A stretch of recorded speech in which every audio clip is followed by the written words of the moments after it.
Mark సువార్త 11వ అధ్యాయము మొదటి 11 వచనాలు మార్చి చదువుతున్నాం. ప్రియమైన సహోదరి సహోదరులారా, ఈ దినము మండల ఆదివారము పామ్ సండే జరుపుకుంటుండగా మరి దేవుడు అందరిలోనూ కార్యం జరిగించును కాక. ఇక్కడ మనం వాక్యంలోనికి వెళ్ళినట్లయితే యేసు ప్రభువు యెరూషలేముకు అనేక సార్లు వెళ్ళాడు. ఆయన నడుచుకుంటూ వెళ్ళాడు. ఇప్పుడు డిఫరెంట్గా ఉంది. ఎలా ఉంది అని అంటే గాడిద మీదకి వెళ్తున్నాడు. ఈ గాడిదకు ఒక ప్రత్యేకత ఉంది. మామూలుగా ఆయన యెరూషలేముకు అనేక సార్లు వెళ్ళినప్పటికీ ఇది చివరి యాత్ర కాబట్టి ఆయన రాజుగా వెళ్తున్నాడు. మామూలుగా అయితే గుర్రాల మీద వెళ్తారు. దేనికి వెళ్తారు గుర్రాల మీద అని అంటే యుద్ధం చేయడానికి గుర్రం మీద వెళ్తారు. అయితే గాడిద మీద సమాధానము కొరకై వెళ్తూ ఉన్నాడు. ఏది ఏమైనా కూడా ఇప్పుడు ఈయన రాజు రెండవ రాజుల గ్రంథంలో మనం చూసినట్లయితే 9వ అధ్యాయము చూడండి. రెండవ రాజుల గ్రంథము 9వ అధ్యాయం 13వ వచనం నుంచి మనం కొన్ని వచనాలు చూసినట్లయితే వారు అతి వేగంగా తమ వస్త్రమును పట్టుకొని ఎండ మీద అతని కింద వచ్చి బాకా ఊదించి యోబు రాజయ్యున్నాడని చాటించింది. రాజు అయి ఉన్నాడని ప్రకటించిన.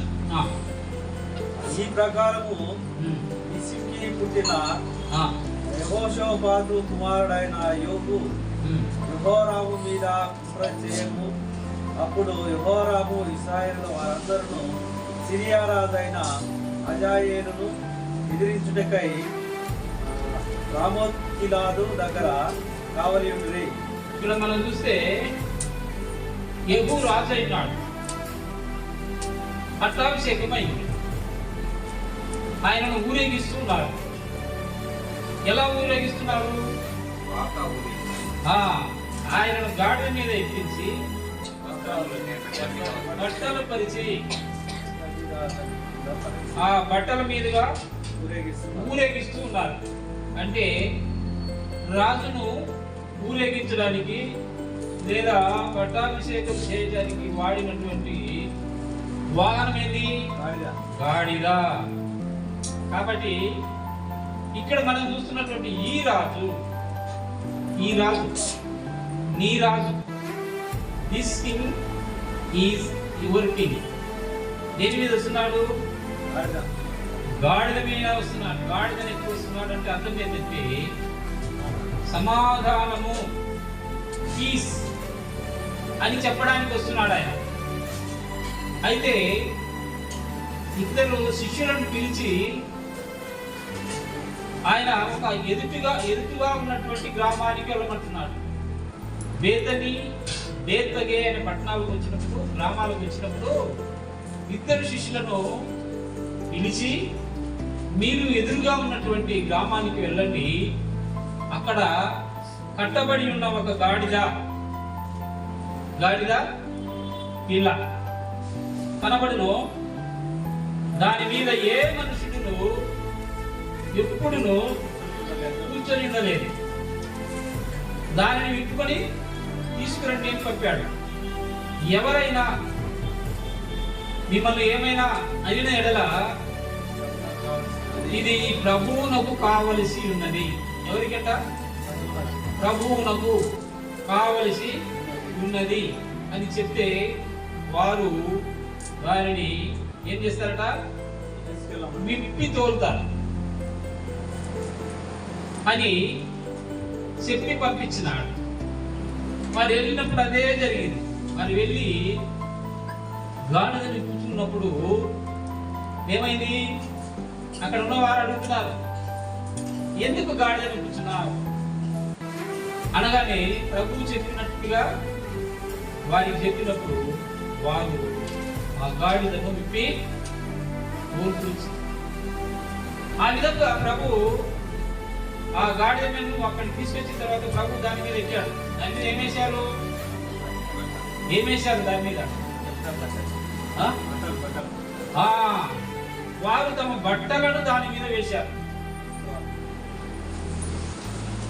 ఆయన దాని మీద ఎక్కించారు. ఆయన తీసుకొని వస్తున్నారు. ఎక్కడి నుండి బయలుదేరాడు? బేత్పగే బేతనియా అనే గ్రామముల దగ్గర నుండి బయలుదేరినారు. ఈ యాత్ర ఎక్కడికి వెళ్తుంది? యెరూషలేముకి వెళ్తారు. యెరూషలేముకి వెళ్తున్నప్పుడు చాలా మంది ఏం చేసినారు? 7వ వచనం చూడండి. వారు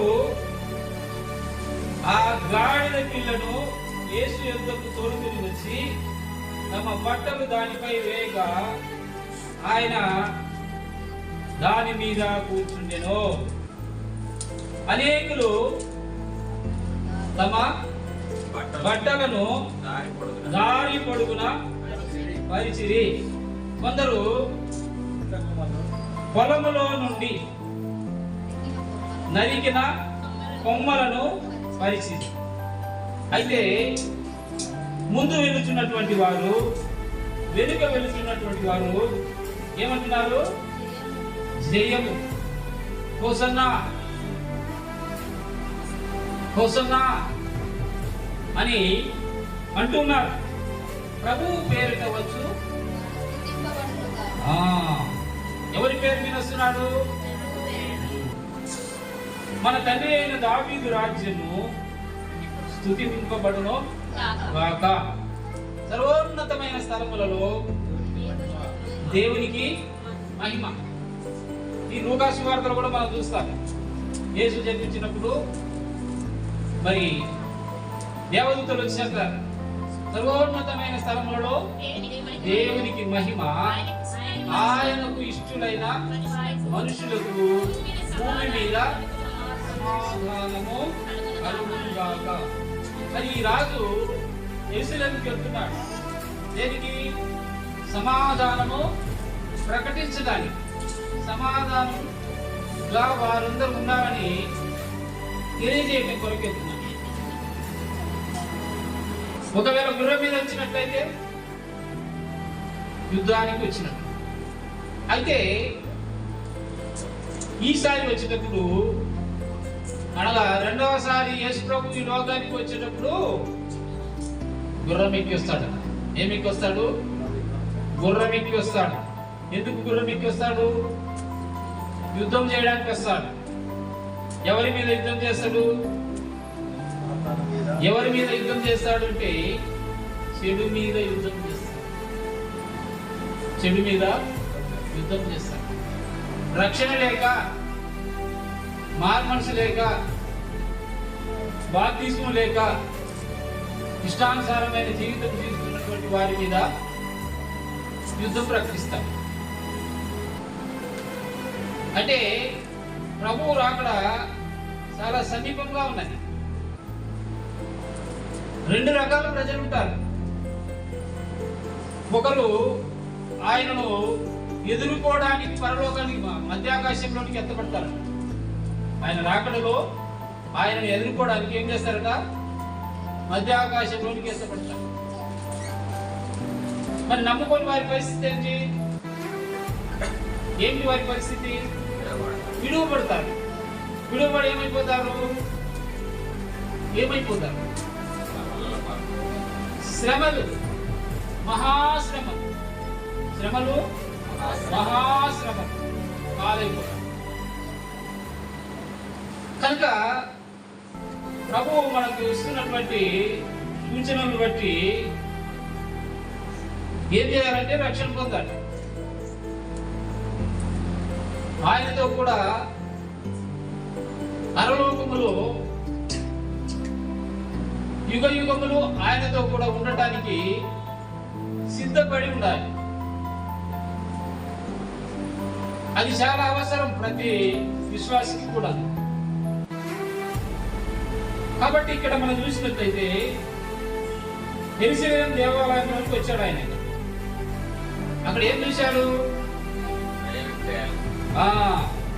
అక్కడ క్రయ విక్రయాలు జరుగుతూ ఉన్నాయి. ఏం క్రయ విక్రయాలు జరుగుతూ ఉన్నాయి? ఏం జరుగుతూ ఉన్నాయి? మత్తయి సువార్త చూడండి 21వ అధ్యాయంలో.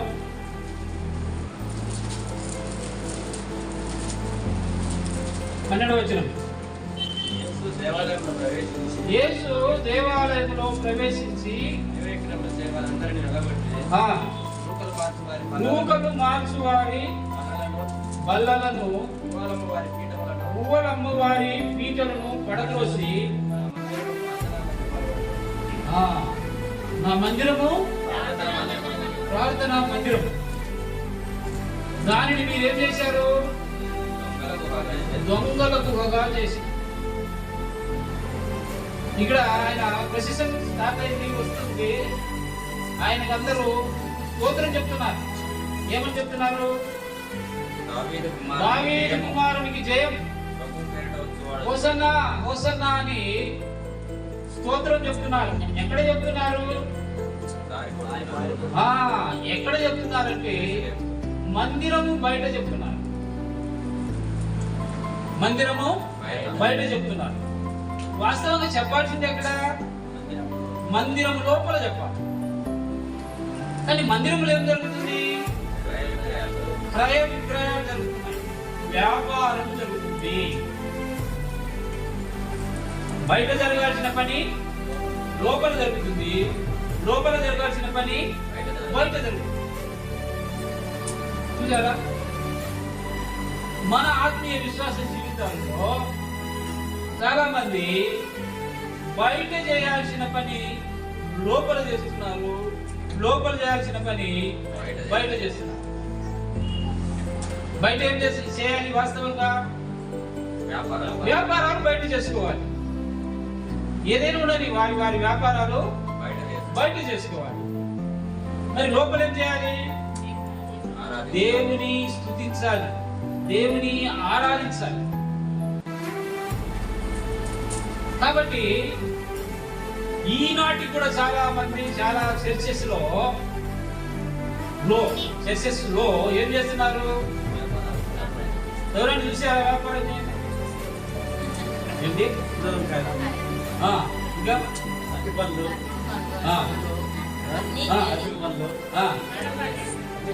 చెప్పండి. ఇంకా చెప్పండి. ఇవన్నీ ఎక్కడ జరుగుతున్నాయి? ఎక్కడ జరుగుతున్నాయి? చర్చి లోపల జరుగుతున్నాయి. జరగాల్సింది ఎక్కడ? బయట జరగాల. ఇవన్నీ మీరు చెప్పిన అంశాలు ఏవైతే ఉన్నాయో అవన్నీ కూడా బయట జరగాలి. మరి లోపల ఏం జరగాలి? ఆరాధన జరగాలి, దేవుని మహిమపరచాలి, దేవుని స్తుతించాలి, దేవుని ఘనపరచాలి. ఈ ప్రొసెషన్ ఏదైతే ఉందో ఆ ప్రొసెషన్ బేత్లెహేము నుండి బయలుదేరినటువంటి ఆ ప్రొసెషన్ ఎక్కడ దాకా వచ్చింది? టెంపుల్ దాకా వచ్చేది. ఆగింది. టెంపుల్లోకి వెళ్ళాడు యేసు. అక్కడ వ్యాపారం చూశాడు. ఏం చేశాడు? ఇంకొక చోట మనం చూసినట్లయితే ఆయన ఏం చేశాడంటే తాళ్ళు తీసుకొని వాటిని కొరడాలుగా పేని కొట్టానంట. వాళ్ళందరినీ బయటకు వెళ్ళగొట్టేసి అక్కడ ఉన్నటువంటివి గొర్రెలు ఉన్నాయి, తర్వాత నూకలు మార్చడం ఉంది, గువ్వలు అమ్మటం ఉంది. ఎందుకు ఇవన్నీ? అసలు ఎవరు ఈ సిస్టమ్ లోపలికి తీసుకొచ్చింది? ఎవరు? శాస్త్రులు పరిచయం ఎవరు తీసుకొచ్చారంటే అన్నా కయ్యప్ప. ఈయన వీళ్ళు ఏం చేశారంటే రాజు దగ్గర రాజుకు డబ్బులు ఇచ్చి వ్యాపారం చేసుకోవడానికి పర్మిషన్ తెచ్చుకున్నారు. రాజు ఎవరు రాజు? ఏ రోజు రాజుకు డబ్బులు కట్టి లేదా లంచం ఇచ్చి మేము ఈ మందిరంలో ఈ పనులు చేసుకుంటామని చెప్పారు.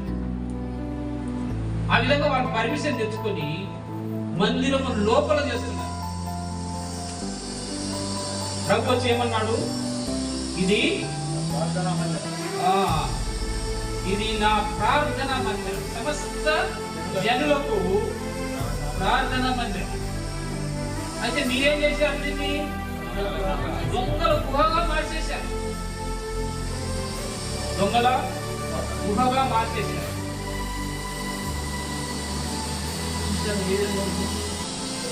ఒకవేళ ఈ మందిరం అనేది మన హృదయము,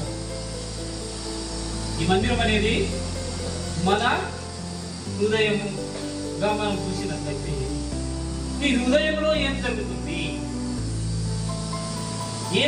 నీ హృదయంలో? వ్యాపారం జరుగుతుందా? క్రయ విక్రయాలు జరుగుతున్నాయా? చేయకూడని పనులు జరుగుతున్నాయా? ఏం జరుగుతున్నాయి నీ హృదయంలో? ఈ హృదయం అని దేవాలయంలో నువ్వేం దాన్ని అలవ్ చేస్తున్నావు? నీ హృదయంలో, నీ మందిరంలో నువ్వేం అలవ్ చేస్తున్నావు అనేది చాలా ఇంపార్టెంట్. నీ హృదయంలో ఆరాధన ఉండాలి, నీ హృదయంలో స్తుతి ఉండాలి, నీ హృదయంలో ప్రార్థన ఉండాలి. దానికి బదులుగా నువ్వేం చేస్తున్నావు? ఈ యొక్క వ్యాపారం చేస్తున్నావు. ఒకవేళ ప్రియమైన సహోదరులారా, నీ హృదయం ఒకవేళ ఆ విధంగా ఉన్నట్లయితే, ఏ విధంగా? వ్యాపారముగా ఉన్నట్లయితే దానిని ఇప్పుడే స్కిప్ చేయాలి. ఏం చేయాలి? స్కిప్ చేయాలి. స్కిప్ చేస్తే దానిలోకి ఏం తెచ్చుకోవాలి? దేవుని స్తుతించడం, దేవుని ఆరాధించడం, దేవుని మహిమపరచడం, దేవుని ప్రార్థించడం అనేది నీ హృదయంలో జరగవలసినటువంటి కార్యం. ఒకవేళ అది జరగకపోతే ప్రభు ఏం చేసినాడు? కొరడా తయారు చేసి కొరడా జల్లు పనిపించాడు. నిన్ను కూడా జల్లు పనిపించే పరిస్థితి తెచ్చుకోకూడదు. రక్షించబడిన ప్రతి విశ్వాసి కూడాను తన యొక్క హృదయాన్ని దేవునికి ఆలయంగా ప్రతిష్ఠించాలి. ఏం చేయాలా? నీ హృదయాన్ని దేవునికి నివాస స్థలముగా ప్రతిష్ఠించాలి. అంటే నీ హృదయం అనే ఆ మందిరంలో లేదా దేవాలయంలో ఎవరు ఉండాలి? యేసు ప్రభు నివాసం చేయాలి. యేసు ప్రభు నివాసం చేయాలి. ఆ విధంగా నీ హృదయాన్ని లేదా నీ ఆలయాన్ని లేదా నీ మందిరాన్ని తయారు చేసుకోవాలి కదా. కనుక మన విశ్వాస జీవితం ఏ విధంగా ఉంది అనేది పరీక్షించుకోవాలి. మనం ప్రొసెషన్ చేస్తామండి, అది ఏంటి? ప్రొసెషన్ చేసేది ఏంటిది? ఏమండి? ఇది ఒక ఆచారం. ఇది ఆచారం. దీనికి ఇచ్చిన ఇంపార్టెన్స్, దీనికి ఇచ్చినటువంటి ఇంపార్టెన్స్ దీనికి ఇవ్వడం లేదు. దీనికి సో అది చేసినాం. బట్ ఇక్కడ నుండైనా దేవునికి నీ హృదయంలో కోరుకోవాలి. మార్క్స్ వార్త మళ్ళీ మార్క్స్ వార్త దగ్గరికి ఇక్కడ మొదటి వచనాన్ని చూడండి. వారు యెరూషలేమునకు సమీపించినప్పుడు సమీపించినప్పుడు ఒలీవల కొండ దగ్గర ఉన్న బేత్పగే బేతనియాను గ్రామములు. ఆ, 2 గ్రామాలు ఉన్నాయి. ఏమిటి? బేత్పగే బేతనియ. బేత్పగే అంటే అర్థం ఏమిటి? బేత్పగే అంటే అర్థం ఏమిటంటే ఫ్రూట్లెస్, ఫలములు లేనటువంటిది, ఫలించనటువంటిది అన్నమాట. మత్తయి సువార్త 3వ అధ్యాయంలో మనం చూస్తే మారు మనసుకు తగిన ఫలము ఫలించుడి. ఇదిగో చెట్టు వేళ్ళ ఇప్పుడే గొడ్డలి ఉంచబడి ఉన్నది. మంచి ఫలములు ఫలించని ప్రతి చెట్టు నరకబడి అగ్నిలో. అంటే ఫలించాలి.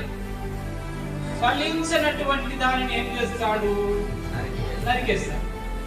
గొడ్డలి చెట్టు వేరున ఉంచబడి ఉంది. ఏ క్షణములో ఆ గొడ్డలి వేడి పడుతుందో ఆ గొడ్డలికి తెలియదు కదా. కాబట్టి 12 వచ్చిన చూడండి, 13 వచ్చిన కింద 13 వచ్చిన ఆకులు గల ఒక అంజూరపు చెట్టును దూరం నుండి చూసి దాని మీద ఏమైనాను దొరుకునేమో అని వచ్చాను. దాని యొద్దకు వచ్చి చూడగా ఆకులు తప్ప మరేమీ కనబడలేదు. ఏలైనగా ఇక్కడ మనం చూస్తే ఆయన మరునాడు బేతనియ నుండి మళ్ళా యెరూషలేముకి వెళ్తున్నాడు. యెరూషలేముకి వెళ్తున్నప్పుడు మార్గ మధ్యంలో ఆకలి కొన్నాడు. నిన్న వచ్చినప్పుడు ఎలా వచ్చాడు? గాడిద మీద వచ్చాడు. ఇప్పుడు వచ్చేటప్పుడు ఏ విధంగా వస్తున్నాడు? కాలి నడకని వస్తున్నాడు. ఆయనకు ఆకలి అంజూరపు చెట్టు దగ్గరికి వెళ్ళాడు. అక్కడికి వెళ్తే అక్కడ ఫలములు ఉన్నాయేమని చూశాడు, కానీ ఆకులు తప్ప ఏమీ లేదు. ఆకులు తప్ప ఏమీ లేదు. అది ఏమైంది? కాబట్టి బేత్పగే అంటే ఫలములు లేని, ఫలించని, ఫ్రూట్లెస్ అని. ఇక్కడ అదే విధంగా నీ జీవితంలో ఫలములు ఉన్నాయా? నీవు ఫలిస్తూ ఉన్నావా? ఒకవేళ నీవు ఫలించకపోతే ఏమవుతుంది? శపిస్తాడు అంటున్నాడు. అప్పుడు ఏం చేసినాడు అక్కడ? ఇక మీదట ఎన్నటికి నీ పండ్లు ఎవరును తినకుందురు గాక అని చెప్పాడు. చూసారా? మరలా వచ్చినప్పుడు ఏమైతుందంటే చూడండి, వారు యెరూషలేమునకు వచ్చినప్పుడు ఆయన దేవాలయంలో ప్రవేశించి, అది కాదు, మరలా వచ్చినప్పుడు ఏమైతుందంటే 20 వచ్చిన ఆ మార్గంలో పోవచ్చుండగా ఆ అంజూరపు చెట్టు వేరు వరకు ఎండిపోయింది. చూసారా? ఏం చేశాడు? నీ పండ్లు ఇంకా ఎవ్వరు తినకుందురు గాక అని శపించాడు. ఆ చెట్టు ఏమైందట? ఎండిపోయింది. వాళ్ళు నెక్స్ట్ డే వచ్చినప్పుడు ఏమైంది? ఆ చెట్టు చూస్తే అదంతా ఎండిపోయింది. ఈ ఎండిపోవటము, ఈ అంజూరపు చెట్టు దేనికి సాదృశ్యంగా ఉండేనంటే ఇశ్రాయేలు ప్రజలకు సాదృశ్యంగా ఉంది. అయితే ఇశ్రాయేలు ప్రజలు ఫలములు లేనటువంటి జీవితం జీవిస్తున్నారు. ఫలించకుండా వారు ఉంటున్నారు. ఎండిపోయినటువంటి పరిస్థితి. వాడిపోయినటువంటి పరిస్థితి. ఆ పరిస్థితి నుండి వారిని రక్షించుట కొరకు యేసు ప్రభు వస్తున్నాడు. చూడండి, ఇదికి రండి, 22 చూడండి.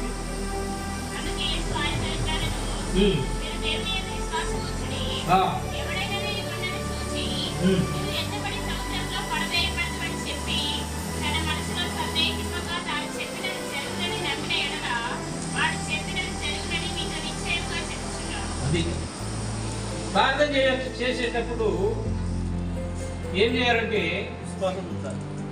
విశ్వాసం ఉంచాలి.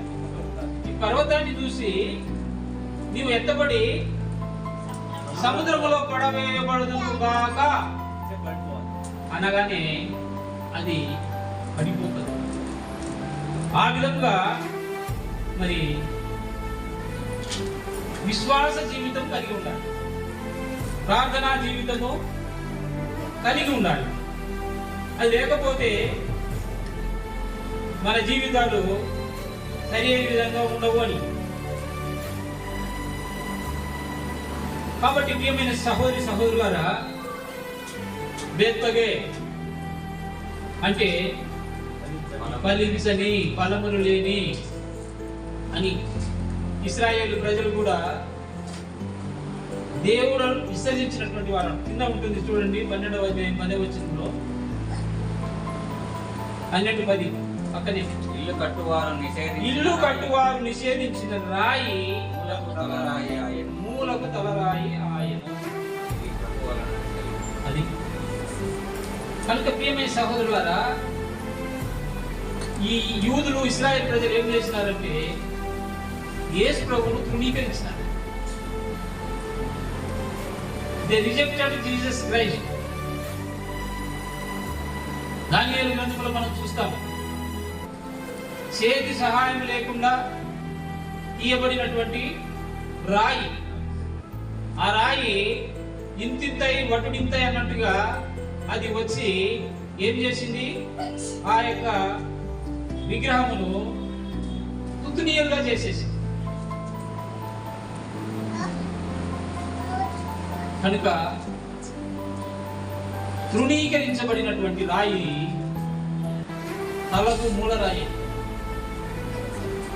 ఇశ్రాయేలు ప్రజలు, యూదులు దేవుని తృణీకరించినారు. ఎందుకు తృణీకరించినారు? ఎందుకు తృణీకరించినారు? వారు ఆయనను నమ్మలేదు. వారు ఆయనను నమ్మలేదు. కాబట్టి వారిని శపించిన. ఏ విధంగా అంటే శరలోనికి పంపాడు. బబులోను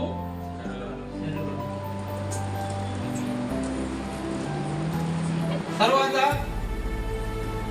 అష్షూరు మాదియా చెరలోనికి పోయిన అష్షూరు చెరలో నుండి వారికి విడుదల దయచేసి దానియేలు 70 సంవత్సరంగా ఆ యొక్క పుస్తకాన్ని చదివినప్పుడు 70 సంవత్సరాల విడుదల కలుగుతుందని తెలుసుకుని దేవుని దగ్గర ప్రార్థన చేశాడు. ప్రభువా, మాకు ఇచ్చిన గడువు అయిపోయింది, మేము వెళ్ళాలి, మా దేశానికి వెళ్ళాలి ప్రభువా అని ప్రార్థన చేసినప్పుడు అష్షూరు రాజులు వారికి విడుదల కలుగజేసినారు. మీరు వెళ్ళే వాళ్ళందరూ వెళ్ళొచ్చు, వెళ్ళి మందిరము కట్టుకోవచ్చు. అనుకు ప్రియులరా, ఒక్కసారి ప్రభువును నిరాకరించినట్లయితే, ఒక్కసారి ప్రభువును మీరు తృణీకరించినట్లయితే దాని పర్యవసానం చాలా తీవ్రంగా ఉంటుంది. నేటి కాల పరిస్థితులను మనం చూసినట్లయితే ఎంతో మరి ఘోరంగా ఉంటున్నాయి. ఈ పరిస్థితులలోనే నీ విశ్వాసము స్థిరంగా స్థిరపడాలి. బలపడాలి. ఆయన ఒలీవల కొండ మీదకి దిగి రాబోతూ ఉన్నాడు. ఆయన ఆ కొండ మీదకి వచ్చినప్పుడు మరి నీ పరిస్థితి ఏంటి అనేది పరీక్షించుకోవాలి. కనుక ప్రియమైనటువంటి సహోదరులారా, గాడిదలు ఎన్ని రకాలు ఉంటాయి? అంచర గాడిద, ఊర గాడిద, అడవి గాడిద, 3 రకాల గాడిదలు ఉంటాయి. కట్టబడిన గాడిదకు యేసు ప్రభువు విడుదల కలుగజేశాడు. నీ జీవితంలో లోకమనే బంధకాలతో నీవు కట్టబడి ఉన్నట్లయితే, శాపమనే బంధకాలతో నీవు కట్టబడినట్లయితే, ధనాశ, నేత్రాశ, జీవపు డంబము అనబడిన బంధకాలలో నీవు కట్టబడినట్లయితే, ప్రభు వస్తూ ఉన్నాడు నీకు విడుదల కలుగజేయడానికి. ఎన్ని రోజులు బంధకాలలో ఉంటావు? తెంపుకో నీ కట్లు, తెంపుకో నీ బంధకాలు. ఏమి కట్లు, ఏమి బంధకాలు నాకున్నాయి అని నువ్వు అనుకోవచ్చు. లోకంలో రకరకాల బంధకాలు ఉన్నాయి. ఆ బంధకాలను నువ్వు తెంచుకొని బయటకు రానంత వరకు మీకు రక్షణ రాదు. ఆచారాలనే బంధకాలు, సంప్రదాయాలనే బంధకాలు, కట్టడలనే బంధకాలు, లోకంలో ఇవన్నీ ఉంటాయి. ఆ బంధకాలు అవన్నీ ఎక్కడున్నాయంటే, ఎక్కడున్నాయి? లోకములో. అందుకే నీవు లోకము నుండి వేరవ్వాలి. లోకము నుండి వేరవ్వాలి. లోకం అనగానే మనకు ఒక మాట గుర్తుకొస్తుంది. ఏమిటది? ఏమిటి ఆ మాట? లోకము దాని ఆశను గతించుగాని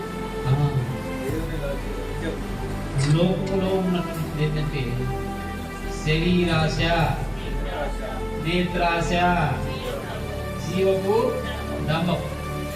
ఇవి నీకు బంధకాలుగా ఉంటున్నాయి, నిన్ను బంధించేస్తున్నాయి. ఈ బంధకాలలో నుండి ఎవరు విడిపిస్తారు?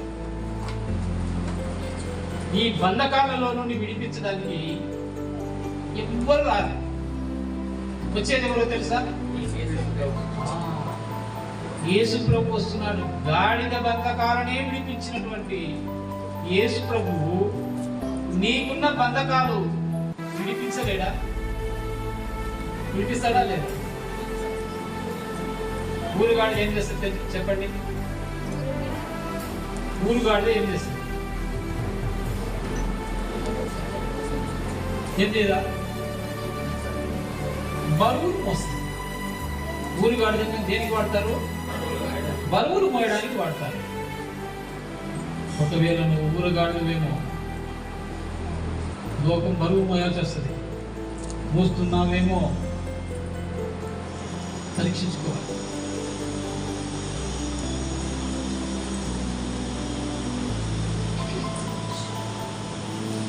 బిలాము మోసిన గాడిద తెలుసా? మోసిందా మోయలేదా? బిలాము ఏం చేశాడు?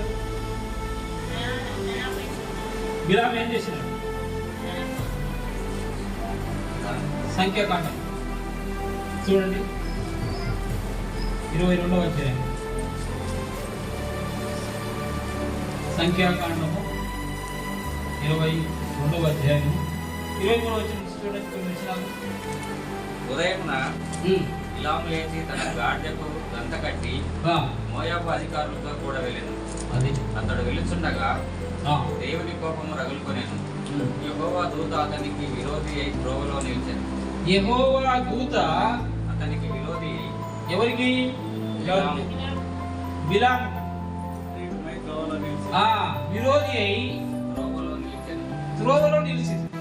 తన గాడిదనెక్కి పోవుచుండగా ఆ, అతని పనివారు ఇద్దరు అతనితో కూడా నుండి ఉమ్, యెహోవా దూత ఖడ్గము చూసి ఆ, చేత పట్టుకొని ఖడ్గము చూసి చేత పట్టుకున్నదంట. త్రోవలో నిలిచినప్పుడు ఆ గాడిద చూసి గాడిద చూసింది కానీ గాడిద నెక్కినోడు చూడలేదు. ఆ త్రోవ నుంచి పొలంలోనికి పోయి చూసారా? గాడిదతో దేవుడు మాట్లాడాడు. గాడిదకు మాట్లాడే స్వరం ఇచ్చాడు. కానీ గాడిద మీద ఉన్నటువంటి వ్యక్తి మాత్రము ఏమి గ్రహించలేనటువంటి వాడుగా ఉంటున్నాడు. కారణం ఏంటి? ధనాపేక్ష. కారణం ఏంటంటే ధనాపేక్ష, ధనము సంపాదించుకోవడానికి. కానీ ఎక్కడికి వెళ్తున్నాడు? దేవుని ప్రజలైన ఇశ్రాయేలును శపించడానికి వెళ్తున్నాడు. ఏమైనా సహోదరులారా, నిజంగా నువ్వు దేవుని బిడ్డవైతే నిన్ను శపించే వారు ఎవరైనా వస్తున్నా కూడా వారిని పరిశుద్ధాత్మ దేవుడు అడ్డుకుంటాడు, నీ ఎంతకు రాకుండా. ఇప్పుడు ఇశ్రాయేలు ప్రజలను అనగా దేవుని ప్రజలను శపించడానికి వెళ్తున్నటువంటి బిలామును ఏం చేశాడు? చూసారా? శిక్షించాడు కదా. కనుక మన యొక్క విశ్వాస జీవితాన్ని మనం పరీక్షించుకోవాలి. ఇంకొక ఊరగాడిని కూడా మనం చూస్తాం. ఆదికాండం 22వ అధ్యాయంలో చూస్తాం. 3వ వచనం తీసుకుని వచనం చూడండి. ఆ, ఉమ్, ఆ, ఉమ్, ఆ. ఇక్కడ మనం చూస్తే అబ్రాము తన గాడిదకి ఏం కట్టాడు? గంటలు కట్టి గంతలు కట్టి. గంత కట్టకపోతే వాటికి పరిగెడతారు. గాడిదకు గంత కట్టకపోతే గుర్రాన్ని కడతారా? గుర్రానికి గుర్రం కళ్ళకు గంత కడతారా? కట్టారు కానీ సైడ్లకు ఇలా కడతారు కళ్ళ కడతారు. అదే గంత అంటే దాని చూపు ముందుకే ఉండాలి. ముందుకే ఉండాలి, వంకర చూపు ఉండకూడదు. నీ జీవితంలో కూడా వంకర చూపు అనేది ఉండకూడదు. ఎలా ఉండాలి? స్ట్రైట్గా ఉండాలి. స్ట్రైట్ గా ఉండాలి. నీ దృష్టి దేవుని మీదనే ఉండాలి. అందుకోసం నువ్వు కూడా నీ కళ్ళకి ఏం కట్టుకో? గంటలు కట్టు. గంతలు కట్టుకో. దేవుని సన్నిధిలో ఆయన ఏందే నమ్మికరించి స్ట్రైట్ ఫార్వర్డ్ గా నువ్వు ప్రొసీడ్ అవ్వాలి. కనుక అబ్రాహాము తన గాడిదకు గంటలు కట్టి గంత కట్టాడు. అదేవిధంగా బిలాము తన గాడిదకు గంత కట్టాడు. గంత కట్టినా కూడా ఆ గాడిద ఏమైంది? పక్కకు పోయింది. కారణం ఏంటి? దేవుని దూత దారిలో ఎదుట ఎవరున్నారు? యెహోవా దూత ఉంది. ఆ గాడిద యెహోవా దూతకు లోపడింది, భయపడింది. కనుక దానిని ఆ దూతను దాటిపోలేదు. మరి ఏం చేయాలి? పక్కకి వెళ్ళాలి. ఆ విధంగా పక్కకి. కొడుతుంది. కాబట్టి ప్రియమైనటువంటి సహోదరులారా, మనము మన విశ్వాస జీవితాన్ని పరీక్షించుకోవాలి. ఎలా ఉంది మన విశ్వాస జీవితం? స్ట్రైట్ ఫార్వర్డ్ గా ఉందా, లేకపోతే వంకరగా ఉందా? అనేది పరీక్షించుకోండి. వంకరగా ఉందనుకోండి, ఆ దారి ఏదో పోతుంది. స్ట్రైట్ గా, అందుకే విశ్వాసమునకు కర్తయు దానిని కొనసాగించు వాడునైనా యేసు వైపు చూచుచు మన ఎదుట ఉంచబడిన పద్యములో ఓపికతో పరిగెత్తాలి. ఎక్కడికి? ఎక్కడికి? మన ఎదుట ఉంచబడిన పందెం. అందుకే పౌలు అంటాడు ఏమని? మంచి పోరాటము పోరాడి తిని నా పరుగు కడపట్టించింది, విశ్వాసమును కాపాడుకుంటుంది. ఇక మీదట నా కొరకు నీతి కిరీటము ఉంచబడి ఉన్నది. ఏం చేసిందంట పౌలు? మంచి పోరాటం పోరాడి. ఇంకేం చేశాడు? విశ్వాసమును కాపాడుకున్నాడు. విశ్వాసమును కాపాడుకున్నాడు. ఇంకేం చేశాడు? అరుగు కడపట్టించాడు. కాబట్టి ఆయనకు ఏమొచ్చిందట? నీతి కిరీటం వచ్చింది. ప్రియమైన సహోదరులారా, నీకు కూడా ప్రభు నీతి కిరీటము దయచేయుగాక. అందరూ కూడా మోకరించండి, ప్రార్థన చేసుకుందాం.